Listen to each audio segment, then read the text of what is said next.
Just super proud of the resilience of my team to start out. 12 turnovers in the first quarter. We knew West Virginia bothered us the last 3 minutes at home when we built a double-digit lead. That's why I called a timeout with 3 minutes to go to kind of reset our minds. And I thought it almost slowed us down too much or sped us up, some combination of the two. But I thought Quinterly and Harrison were just so good playing downhill down the stretch. Obviously a huge three by Quinterly, but it was the momentum that they got by those two just probing and probing and probing until they could get all the way to the rim. Which was smart because we just didn't have any rim protection until the last possession.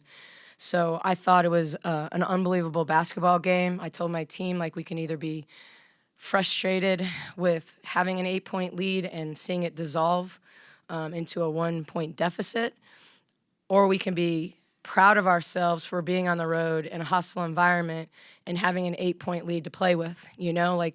Yes, those last 3 minutes matter, and we've got to be better in those situations, but we also put ourselves in position with a really, really good third quarter into the fourth in terms of maintaining, building, getting really comfortable in our offense, being really solid on defense. But sometimes it takes one play. I thought we had a really good offensive read there in some ways when we were down one. I got Sarah on a ball screen playing downhill against their five. And Moore, who hasn't played a lot of minutes recently, and thought she could get by her, but chose to throw that skip pass. And when it went out of bounds, we could have hung our heads, but I thought Jada made an unbelievable play. I actually feel a little bit bad in some ways, except for the fact that I'm not saying we didn't deserve to win, but Quinterly had such an unbelievable game. For her to foul out on that last play, she was so good tonight. So, but proud of Jada for making the defensive play and Jana for making the free throws. Coach, so there's 7.9 seconds left on that play. At that point, you're coming out of the time, you probably told your girls, hey, they're going to inbound it, we're going to foul, right? And then the play unfolds as it does.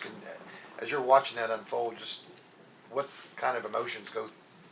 Well, I think there's a couple of things. One, we knew we had the arrow, okay? So we weren't just fouling, okay? We want steal, tie up, then foul, okay? So you have the ability, when you have the arrow your way. But certainly we knew, all right, here's the situation. We're going to foul right away if we don't get steal or tie up.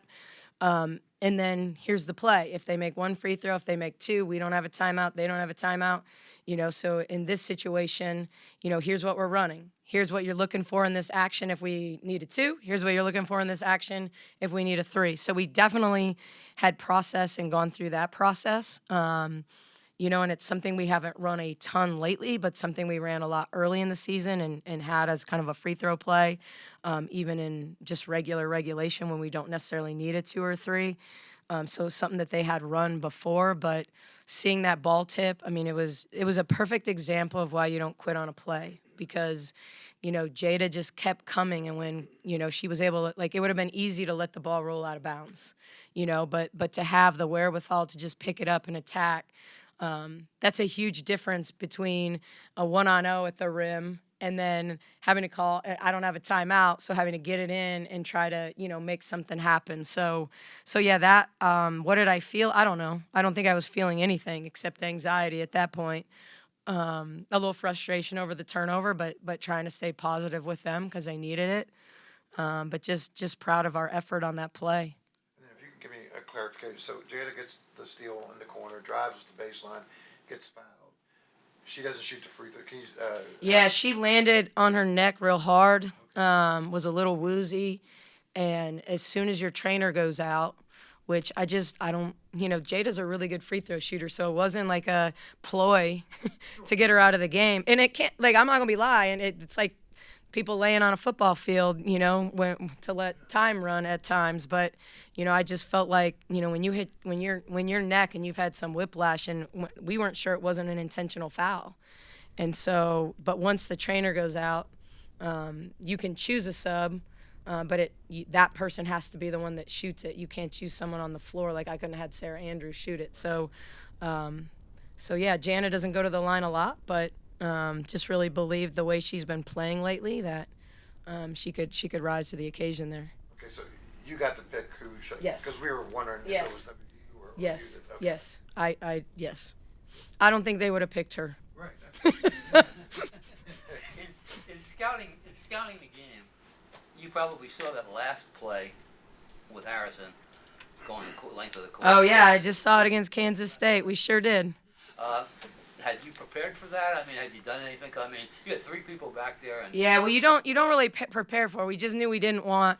We were telling them, she's going to keep it and take it the whole way, especially with Quinterly fouling out. Like she was the option, and that we knew she was going to go coast to coast, and 4.8 is a long time for her.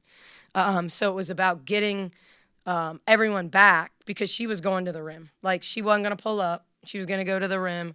And so not being trailing, we didn't care. Because make or miss, like once we made the first shot, the game, we're in good position at that point to at least go to overtime. So we don't want an offensive rebound at that point. So we put everybody back to try to kind of congest and make it hard. And it was a pretty good moment, for one of our 4 blocks, I guess. We've got time 2. for one more question. I guess we had 4. I don't remember 4 blocks, but thank you, stat people. As someone that's coached at all levels of women's basketball, and now we're starting to see this rapid rise in attendances and everything spotlighting women's basketball, what does it mean to play in front of a crowd, despite it being on the road like this that you're seeing in women's basketball? I think, you can say we're having a moment, but I prefer to believe we have momentum, and so, I think with the rise in social media and players becoming household names like a Caitlin Clark, like a Paige Beckers, like an Angel Reese, you're just starting to see more attention on it. And I've always said our hardest sell has always been getting people in the door. It's not keeping them, because I think people realize pretty quickly that women's basketball has a very grassroots mentality. I mean, we don't have security around our players. They're in the stands. They're signing autographs, win or lose.